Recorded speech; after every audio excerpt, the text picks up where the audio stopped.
Definitely. I mean, I think to build a brand, you need the things like the great visual identity, you need to have the cause or just something that people can feel good about. We're all about turning a crappy situation into something positive. $250,000 of credit card I debt. still remember the day when no one turned up. Throw it in the garbage and start from scratch. I could give myself a chance, so I started something.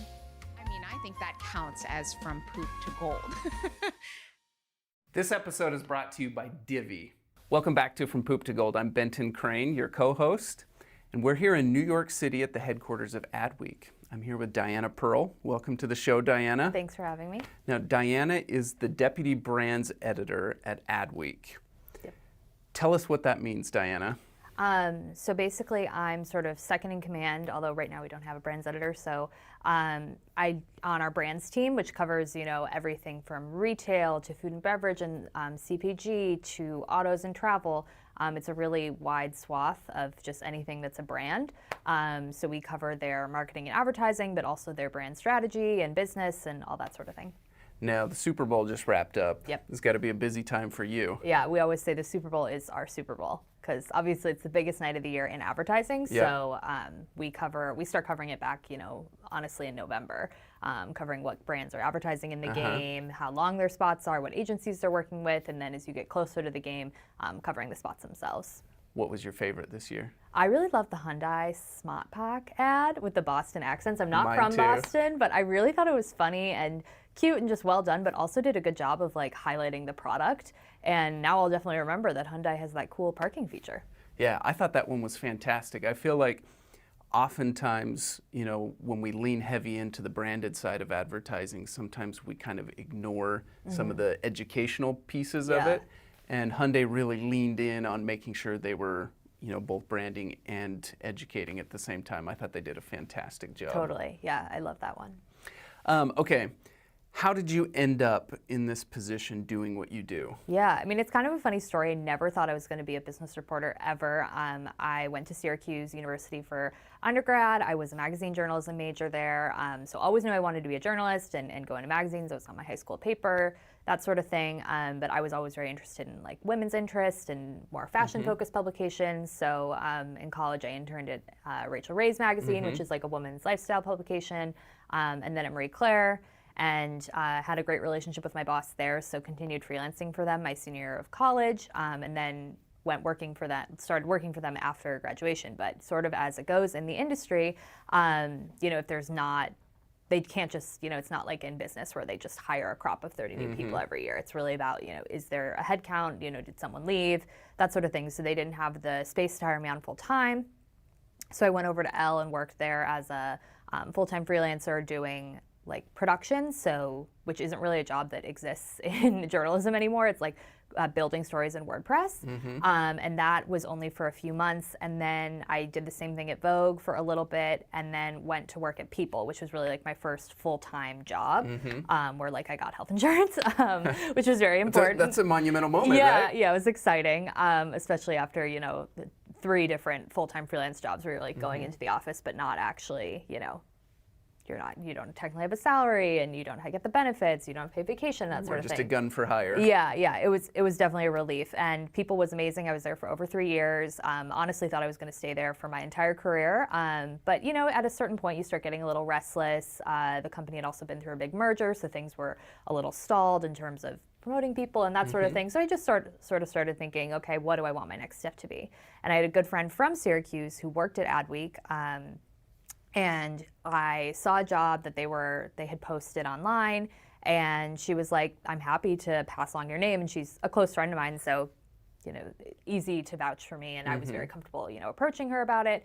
And I ended up getting the job. And I sort of, initially was like, is this something I really want to do? I truly never, ever saw myself doing business journalism. But, I do think at a lot of publications, I loved working in celebrity journalism, but it can be a lot. It's a lot. It's a bit of a grind. You're doing a lot of news hits. And it was a great boot camp and a great place to learn.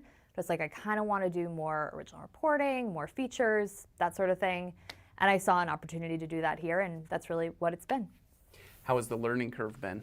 I mean, it definitely was an adjustment, and I have to say I'm so thankful to have had my friend Katie, who helped me, who's the one who referred me, because it was nice to just have that person coming in that I was already comfortable with, and I could ask her all my silly questions. You know, I had a great boss who hired me here, and she was very, you know, she knew I didn't come from this world, and was very open to talking to me and, you know, sort of educating me. And it really is just like an education.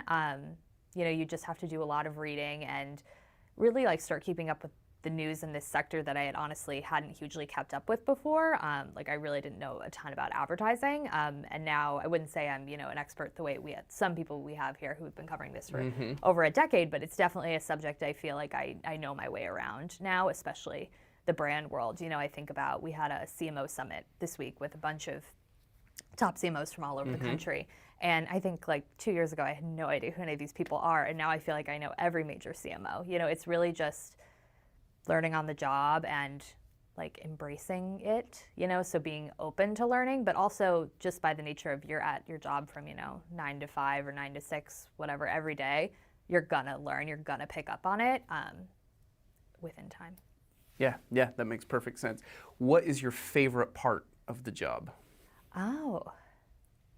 I mean, my favorite thing about being a journalist in general is that, you know, I feel like I'm a very curious person. I always have questions. I always want to learn more things about people and learn more things about, you know, now companies and brands and events going on in the world. And as a journalist, you get to be the one who finds those answers and then sort of packages them and puts them out into the world. So it's been really cool for me to get to, you know, do deep dives on stories. I have one that I'm not going to spoil because I don't know if it'll be out by the time the podcast is out, but that's about a company that I think is really fascinating and very interesting, and I'm doing a really big deep dive on them for our next issue of Brand Week, which is a quarterly magazine that we have that focuses exclusively on brands. So very up my alley, of course, and that's been so interesting to just talk to not only experts in the space about the brand, but also the people at the brand and ask them the questions that you want. You know, you've always been curious to get those answers to, and I love doing those deep dives and also finding ways, you know, to bring in my personal interests to Adweek. At People, I covered the Royals, and it's a huge personal passion of mine. And with all the Harry and Meghan news from a few weeks ago, I did a story about Harry and Meghan's personal brand and how they're going to make money and what sort of branded deals might be open to them, which was a nice way to sort of marry my People experience with my Adweek experience. And I think it's great here that there's a lot of opportunity to sort of explore the things you're passionate about. So when you think about branding, you're taking this far beyond just company brands, corporate brands. You're taking this into personal brands. Yeah, definitely. And I think there's so, you know, especially in now, and a thing I also love covering here is influencers. I've been reading, you know, fashion blogs since I was I was 18. I was a freshman in college. So it's been super interesting to explore the more business side of that industry. And, you know, personal brands are a huge, huge thing now. And it's definitely, there's a wide interpretation to brands. And obviously we still have to cover, you know, the P&Gs and the Unilevers and all that of the world. And that's super interesting. I mean, those companies play a huge role in how we all live our lives. But it's interesting to explore the other definitions of it as well. Do you see any kind of up-and-coming movers and shakers that our audience should kind of be keeping their eye on in terms of the influencers in this space? Yeah. Well, I guess one thing with like companies, and it's been a trend for a bit now, but the direct-to-consumer world, we have a reporter, Anne-Marie Alcantara, who focuses exclusively on direct-to-consumer brands. And that's a super interesting, I don't even want to call it a trend because I feel like at this point it's here to stay. And this week was actually a pretty monumental one for that category because Casper, the mattress brand, had their IPO. And it sort of shows kind of what's to come for a lot of these brands. But then we also this week had Harry's, the shaving brand, their acquisition. They're supposed to be acquired by Edgewell, and that was blocked by the FTC. So it was sort of a monumental week for D2C, you know, on both ends because it shows. It sort of seemed always that the two paths these brands could take were an acquisition by a conglomerate or an IPO, and we saw, you know, okay, IPO happened, but this acquisition is blocked, and is that going to, you know, spell the fate for for other brands and that sort of thing. So I definitely think those brands are shaking things up and really are, pushing these conglomerates and pushing the more, legacy brands in a different direction. So I think those are very influential companies. It's really interesting that, it's been several years since Dollar Shave Club had their massive acquisition, right? That, $1 billion. Why do you think we haven't seen a ton of movement between that and now? It kind of sounds like things are starting to heat up again where, like you mentioned, Casper and Harry's. Yeah, I think we are sort of, at the dawn maybe of a new era in D2C. There was the first of like the Warby Parkers and then like the Caspers and the Aways. And I do think we're sort of starting to see the cracks. At the end of last year, there was that article about Away and the company culture there, and there was an article about Everlane and the company culture there with the customer service representatives, and it sort of speaks to, these companies have had this massive growth, but they've also sort of propped themselves up as being these very ethical businesses. A lot of times they have like a cause they're aligned with, and that sort of thing, and it kind of speaks to, is it possible for a business to scale that quickly and still claim to be, ethical and all that sort of thing, is that possible? Or are those two things just completely at odds with one another? So I think that's an interesting question. Diana, many of our listeners are right at the beginning stages of launching their company. What would you say to them about the importance of building a brand, not just selling product? Definitely. I mean, I think to build a brand, you need the things like the great visual identity, you need to have the cause or just something that people can feel good about, whether that's, ethical production or you do things to make your product more sustainable. Having an element like that is really compelling and gives people a reason to keep coming back and keep buying your product. And I also think keeping things exciting, you can't just come out with one product and expect that to support you forever. It might be great for a couple of years or whatever, but then what? And then there'll be a competitor who will come in and, copy what you're doing, or you need to sort of constantly be evolving, even if you have, one core product, let's say it's laundry detergent, you can't just rely on that one product. You need to come out with, maybe a different sort of detergent or a detergent that has more, sustainable or clean ingredients. Constantly be evolving and constantly give customers a reason to come back to you and see what's going on. And also, just build a brand that people can feel good about supporting. I think that's hugely important, especially with connecting with millennials and Gen Z. A brand that they're like, I'd rather buy my product from them because they do X, Y, Z. Yeah, I trust them. I trust them to do the right thing. Yeah.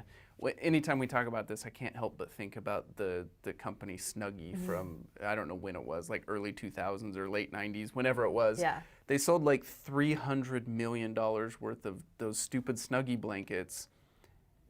And yet, you fast forward to today, and they're nowhere. Like, no one talks about Snuggie, no one hears about Snuggie anymore. And I'm like, man, $300 million, and they couldn't bother to build a brand. Yeah. And like you were saying, build a portfolio or a family of products that live under that brand, make the brand trusted, make the brand remembered. And they didn't bother. Yeah. And so they had their little fun run in the sun, and now they're gone. Yeah. And I think for me, that, when I think about entrepreneurs who are just starting out, the big trap that they can get themselves into if they're not careful is they get those sales coming in the door, and then they think, I've made it. Yeah. Time to buy the Tesla, time to go on vacations, all of that sort of stuff. And the reality is, you've just begun, right? Now you have the long haul of actually building a brand that can last for decades and that people know and trust and remember. Totally. I think viral fame can be a huge boost to a brand, especially at the beginning, but that does not sustain you. It's like a cliff that goes up and then rapidly falls down, but you want to get up the mountain and stay there. So that's right. I think you always have to be building upon it and thinking about what's next and how can we evolve, how can we innovate. Yeah. So let's come back to you, Diana. The podcast is called From Poop to Gold, right? This is all about the obstacles that we have to overcome to find success. Yeah. I want to hear about your journey. Like, what has been the lowest moment of your journey where you were just so down in the dumps, you didn't know if you were going to make it? What was that moment for you? Yeah, I mean, I think my first year out of college was tough. I talked a little bit about this, but I sort of bounced around a lot through different full-time freelance jobs. And the thing about those is that you're going into the office working every day like a regular employee, but you don't have the benefits. You don't have the salary. You're paid on an hourly. Do you even have a guarantee that you'll be back tomorrow? Like, technically not really, and that's what ended up happening to me. I had a contract as a producer, and that ended up just ending because they switched to a new CMS. So they did that, so people could build their own stories, which I truly think is the way to do it. The whole system of having someone else produce your things in WordPress is a little funny, but it definitely threw me for a loop. And I was someone who, to be frank, I had done really well in college. I had internships in New York both summers that I got completely on my own. I'm from Chicago. I have no connections in this industry, for my family or anything. So, I was someone who I graduated college and I felt really confident in my ability to do well and get a good job. And that really threw me for a loop. And it happened on a Friday that I found out that I had 2 weeks left. And that Saturday, it was just like, I feel like the first 24 hours I was like, it'll be okay. And then you just have that moment of panic where you're like, oh my God, like, is it gonna be okay? But I kind of just put nose to the grind and immediately started applying for jobs, reached out to people I knew. And before I even left that position, I had lined up freelance work at Vogue that I did. And then I got my interview at People too while I was still at that job at Elle. And so I ended up not even spending a single day unemployed because I started at Vogue the next Monday after I left Elle, worked there for about 3 months, and then got the job at People and started immediately after that as well. So all worked out, but definitely was a really stressful time in the moment. There's a moment there where you're like, oh my goodness. Yeah, totally. Awesome. Okay, let's talk a little bit about you're living in this world of branding. So Harmon Brothers, of course, is kind of this bridge between the world of branding and the world of direct response. Historically, those two worlds have kind of been like polar opposites, right? Yeah. You're either in one camp or you're in the other, and we're always trying to kind of bridge those two worlds and try to bring together the best of both worlds. My question for you is, we always get to see the big brands and all the fun things that they do in the Superbowl and the amazing, branded advertising that they get to do that we all know and love. What about kind of the earlier stage startups who don't have as many resources? Can you think of any great examples of smaller companies, smaller brands who are still doing a great job about creating that brand, making it memorable, making it fun, making it stick? Yeah, for sure. I mean, one brand that I hugely admire is Universal Standard. They are a clothing retailer and they're all about size inclusivity. And I think they are the only brand that creates clothes for women's sizes. I believe it's 00 to size 40. Only brand, I think, in the world that does that. And their whole thing is not just about creating these clothes, but also teaching other brands how to create more size inclusive lines. And it's just something that's insane that it's taken this long for big brands to really start to pay attention to this. So I think that they've done a great job. They've done some really cool partnerships with bigger brands like Adidas, sort of help get their name out there, but also help get their mission out there. And they're doing just that. They're teaching Adidas how to, fit clothes for different bodies. It's not just about, expanding everything by an inch on each side. It's about actually going and fitting it and make so it actually fits, different bodies. And they also have done a great job with their retail space. And they're leaning into brick and mortar, and they have really cool events. She was just at our CMO summit, and she said that they'll let anyone use their retail space for free. You can host like your grandmother's 80th birthday party there if you want. But of course, if people are in the store and you're having an event there, they're probably going to shop. They're going to, have these warm feelings about the brand, and then, go tell their friends about it. So I think that's such a great idea and a great way to, spread the word. That's a really novel idea where everyone's always, shopping for an event space for, whatever it is. And it can be so expensive. Yeah, crazy expensive. So that's really interesting that they're opening up their space as an event space. To get people in associating with the brand and experiencing it. That's neat. Yeah, I think they're such a cool brand, and I so admire what they're doing, and I think they're really playing a huge role in changing the conversation around expanded sizing and that sort of thing, which is so great. Now, many of our listeners are trying to build brands right now. what are the top tips that you would have for somebody who's trying to establish a brand and become memorable? Yeah, for sure. I mean, to be honest, I think good visuals are hugely important right now. You know, we're in the world of the Caspers, the Aways, the Warby Parkers, the Everlanes, these beautiful brands. You know, they have these gorgeous websites that, like, every piece of their branding and their, you know, their advertising is just visually stunning. So I think really investing in great graphic design, you know, something that feels very clean and beautiful. And I'm sure that, you know, our definition of what is great graphic design will continue to evolve and change over the years. But, you know, something that's really visually appealing, I honestly, like, that's how you catch people's attention at first. So I think if you don't have that, it's going to be tough to sort of build up. You know, I also think if you're trying to reach a younger audience, young people care a lot about what's the brand's purpose, you know, how do they manufacture their products? Are they harming the environment? You know, what are they doing to make things better? They want a brand that has, you know, they can feel good about shopping there or using their product. So I think that's hugely important. And I also think, you know, being very online is important, and, you know, doing things, we are very conditioned to free shipping nowadays and things like that, which I know can be a really big investment for smaller brands. But I do think things like good customer service are really important, and you know, explaining every charge and that sort of thing. But at the same time, while online is important, I also think, you know, at least in a retail, if you're selling a product, I do think brick and mortar is becoming more important. And we're seeing, you know, Casper has expanded hugely into brick and mortar. And obviously a young brand wouldn't be expanding quite that much, but we're seeing a lot of these brands get more into in-person retail, but they're developing these compelling retail experiences. It's not just about selling product, it's about, creating that event space and giving people a place to really experience the brand in real life. That definitely needs to be a part of the equation nowadays. Yeah, I've been observing that exact same phenomenon. You know, we've helped several direct-to-consumer brands, and it's been interesting to watch as they mature. The natural next step is to start to branch out into traditional retail, and it broadens their distribution and allows them to reach a much, much larger audience. Totally. But that online presence is such a powerful brand building tool. It's such a powerful place to start that, you know, just like Casper or, you know, many of their competitors like Purple Mattresses, you know, they start online, build the brand, build the customer space, and then they do their retail push, which seems like a really smart way to do it versus the old way of, like, you just have to go straight out into, you know, Walmart or Target or whatever it is. Yeah, and I think obviously there's a lot less overhead to starting a website and starting, you know, just selling products that way versus starting a retail store, so you can sort of do it with less risk. But I do think, you know, even Amazon, which I'm sure Amazon could not have any stores and they would still be incredibly successful with an e-commerce business only, and, you know, they're expanding rapidly into stores as well. So I definitely think it's something you can't ignore nowadays. Yep.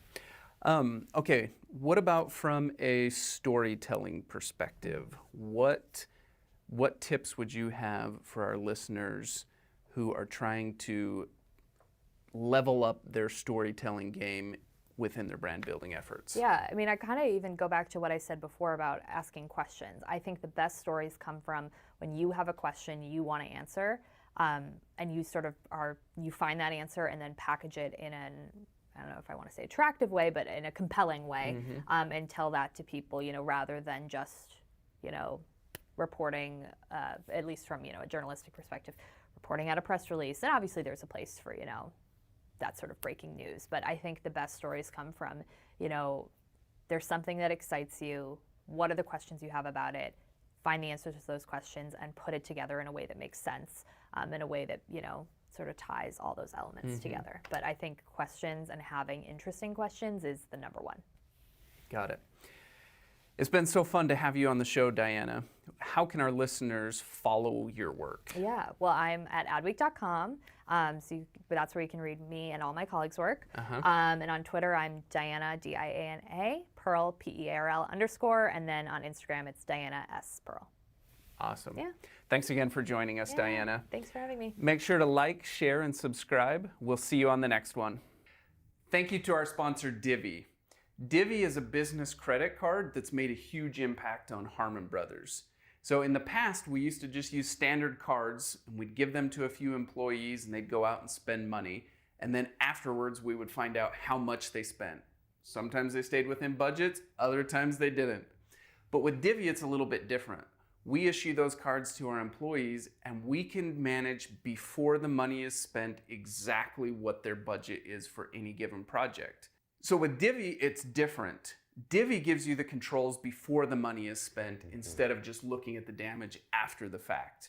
The way it works is you issue a card to all your employees. We do it for every single employee, even including our interns, because there's no cost. It's each employee gets a card, and it's no risk because they can't spend any money from the card unless we allocate money to them to be able to spend it. So we have full controls and full visibility over who is spending and where the money is going. And so this has made a huge impact on us because now we have much tighter controls on our project budgets, and it's a lot safer too. Yeah. At the end of the day, it's a lot more secure than sending a whole bunch of employees out with credit cards that you're trying to keep track of. Wait, who has the card now and how much has been spent on that? That's all happening in real time through the app, and our finance team just loves it. Yeah, the finance team loves it. We love it because it gives us peace of mind that the money is actually being controlled and that there's not wild expenditures going on out there. Yeah. And even our project teams love it. The producers and the project managers really appreciate the insights that they get into their project budgets rather than having to wait until after the fact to see what the damage was. So Divvy is a free service that if you're interested in it for your business, you can check them out at getdivvy.com/Harmon Brothers. That's get, G-E-T, divvy, D-I-V-V-Y.com/Harmon Brothers.